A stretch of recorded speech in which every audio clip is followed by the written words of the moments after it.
नमस्कार दोस्तों, मैं हूं आपका दोस्त और होस्ट एमजे। आज मैं आपके लिए एक और चुड़ैल की कहानी लेके आया हूं। तो आइए मैं आपको वो कहानी सुनाता हूं। पुराने समय की बात है। पालमपुर नाम का एक गांव था जहां रमेश नाम का एक आदमी रहता था। उसकी माला नाम की लड़की से नई शादी हुई थी, लेकिन रमेश माला को बिल्कुल भी पसंद नहीं करता था। ऐसे ही कुछ साल बीत जाते हैं। इन्हीं सालों में माला एक बेटे को जन्म देती है। माला को लगता था कि बच्चे के आने से रमेश बदल जाएगा, लेकिन ऐसा कुछ नहीं होता है। रमेश फिर भी माला को खूब मारता है और बच्चे से भी बिल्कुल प्यार नहीं करता था। रमेश माला को आवाज़ लगाता है, माला, अरे ओ माला, कहाँ मर गई? चल बाहर निकल। माला बोली, जी क्या हुआ? मैं मोनू को सुला रही थी, उसकी तबीयत खराब है ना? रमेश, तुझे बस मोनू के बहाने आराम करना होता है। चल जल्दी से अब अलमारी से पैसे निकाल कर ला। माला बोली, जी वो तो मोनू की दवाई के पैसे हैं, घर में बस वही पैसे बचे हैं, आप वो पैसे मत लेकर जाओ। रमेश, तेरी इतनी हिम्मत, मुझसे जुबान लड़ाएगी? बोला ना जाकर पैसे लेकर आ। माला, मैं आपको वो पैसे नहीं दूंगी, चाहे कुछ भी हो जाए।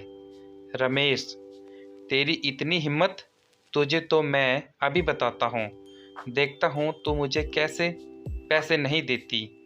रमेश अंदर जाकर अलमारी खोलता है और पैसे निकालने लगता है। माला उसको रोकने लगती है।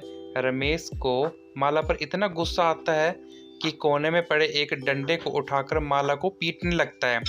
माला कहती है, मुझे मत मारो, छोड़ दो छोड़ दो। रमेश, आज तो मैं तेरा काम ही ख़त्म कर दूंगा। वो माला को इतना मारता है कि माला बेहोश हो जाती है। रमेश उसे घर से खींचता हुआ खेत में ले जाता है। रास्ते में एक आदमी बोला, अरे रमेश, तुम ये क्या कर रहे हो? पागल हो गए हो क्या?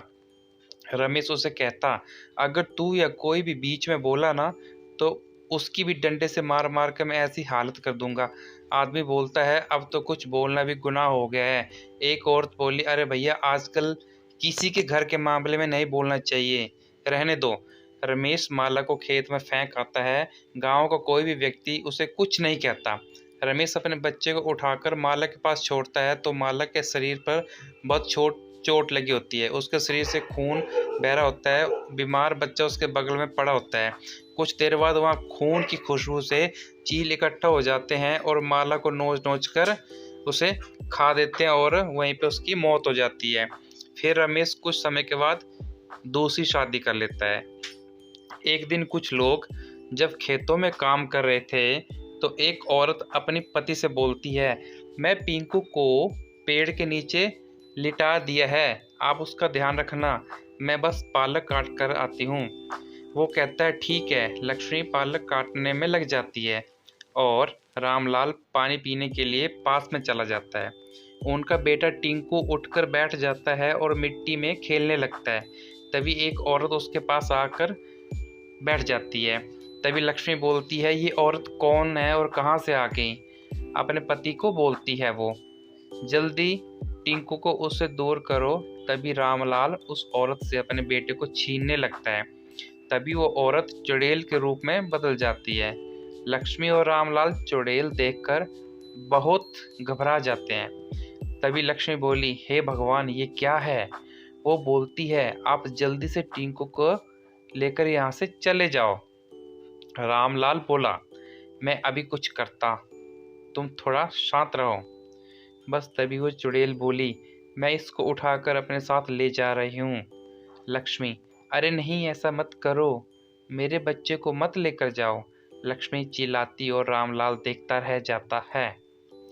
चुड़ैल टिंकू को अपने साथ ले जाती है। लक्ष्मी और रामलाल चुड़ैल के पीछे पीछे भागने लगते हैं। हाय मेरा बच्चा, चुड़ैल मेरा बच्चा ले गई, कोई बचाओ मेरे बच्चे को। रामलाल कहता, कोई तो मेरे टिंकू को बचाओ, पता नहीं वो चुड़ैल मेरे बच्चे के साथ क्या करेगी। गांव वाले चुड़ैल को देखते हैं और उनको अपनी आंखों पर यकीन ही नहीं होता। गांव वाले बोले, ये क्या चीज़ है, इतनी बड़ी चुड़ैल, ऐसी चुड़ैल तो हमने कभी नहीं देखी, और ये तो रामलाल के बच्चे को लेकर पता नहीं कहाँ जा रही है। भगवान ही बचाए अब इस बच्चे को। चुड़ैल टिंकू को लेकर पता नहीं कहाँ गायब हो जाती है और कुछ नहीं कर पाता वो। पूरा गांव उस चुड़ैल की खबर से डर जाता है, सब लोगों में डर बैठ जाता है, कहीं ये चुड़ैल दोबारा ना आ जाए। अगले दिन चुड़ैल वापस आती है। एक छोटा बच्चा अपने घर के आंगन में चारपाई पर लेटा होता है। वो चुड़ैल वहां दोबारा जाती है। चुड़ैल की आवाज़ सुनकर उसकी दादी बाहर आ जाती है, चिल्लाती है, चुड़ैल आ गई, चुड़ैल आ गई, कोई मेरे पोते को बचाओ।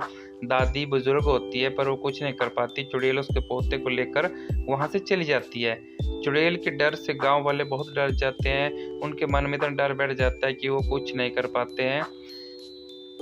एक दिन रमेश अपनी दूसरी बीवी से उस चुड़ैल के बारे में बात कर रहा होता है। पुष्पा, क्या बात ये सच है कि चुड़ैल गांव में आ गई है?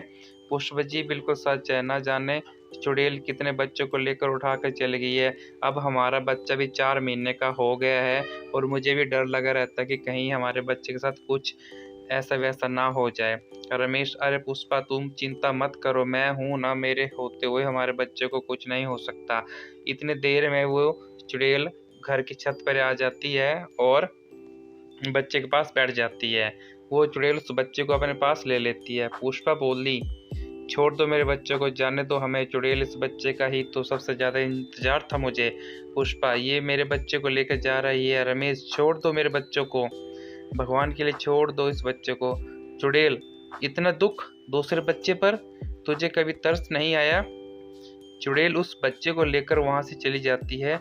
रमेश और पुष्पा रोते चिल्लाते रहते हैं। रमेश बोलता है, कुछ भी हो जाए मैं अपने बच्चे को कहीं से भी ढूंढ कर लाऊंगा। रमेश सारे गांव वालों को इकट्ठा कर लेता है और कहता है, हमें उस चुड़ैल को पकड़ना ही होगा। आखिर कब तक हमारे बच्चों को ऐसे घर में छुपा कर रखेंगे गांव वाले? पर हम कर भी क्या सकते हैं रमेश? हमें एक बहुत बड़ा जाल बिछाना होगा जिससे कि हम उस चुड़ैल को पकड़ सकें। गांव वाले रमेश से सहमत हो जाते हैं। वो एक जाल बिछा देते हैं। उसके बाद वो अपने बच्चों को बाहर खेलने के लिए छोड़ देते हैं। शाम को जब वो चुड़ैल दोबारा आती है तो गांव वाले चुड़ैल को एक अभिमंत्रित जाल में फंसा लेते हैं। चुड़ैल, छोड़ दो मुझे, जाने दो मुझे। रमेश, तुम ऐसे कैसे छोड़ दें? तुमने हमारे बच्चों के साथ क्या क्या किया है, सब सच बताओ। चुड़ैल, जो तूने मेरे और मेरे बच्चे के साथ किया वही किया मैंने तुम्हारे बच्चों के साथ। रमेश, मैंने क्या किया तुम्हारे बच्चे के साथ? चुड़ैल, याद कर तूने क्या किया था मेरे साथ और मेरे बच्चे के साथ। हमें मारता हुआ छोड़ दिया था ना, और चील हमें नोच नोच कर खा रहे थे। रमेश, क्या तुम मेरी पहली पत्नी माला हो क्या? चुड़ैल, हाँ, मैं माला हूँ, जो मरने के बाद मैं चुड़ैल बदल गई। उसके बाद तुमसे और इन गांव वालों से बदला लेने आई हूँ, क्योंकि किसी ने मेरी और मेरे बच्चे की जान बचाने की कोशिश नहीं की थी। रमेश, मुझे माफ़ कर दो, माना मैं तुम्हारा कातिल हूँ, तुम मेरी जान ले लो, मुझे माफ़ कर दो, मैं तुम्हें और मेरे बच्चे को मार डाल दिया, मैं कितना बुरा हूँ। गांव वाले, माला हमें माफ़ कर दो, हमसे बहुत बड़ी गलती हो गई है, हम सभी की वजह से तुम और तुम्हारा बच्चा मर गया। चुड़ैल, मेरा बच्चा आज भी जिंदा है। रमेश, मेरा मोनू जिंदा है। रमेश और कुछ गांव वाले चुड़ैल के साथ एक जगह जाते हैं जहां सारे बच्चे खुशी से खेल रहे होते हैं। चुड़ैल, मैंने किसी बच्चे को नहीं मारा, मैं बस तुम सबको सबक सिखाना चाहती थी। रमेश रोता हुआ मोनू को गले लगा लेता है। मेरा बच्चा, मेरा बच्चा, मेरा बच्चा, हम मोनू को अपने साथ रखेंगे और दोनों बच्चों को एक समान प्यार देंगे। इन सबको सबक सिखा के चुड़ैल वहाँ से चली जाती है और पुष्पा अब और रमेश अपने नए बच्चे के साथ खुशी खुशी अपना जीवन जी रहे हैं।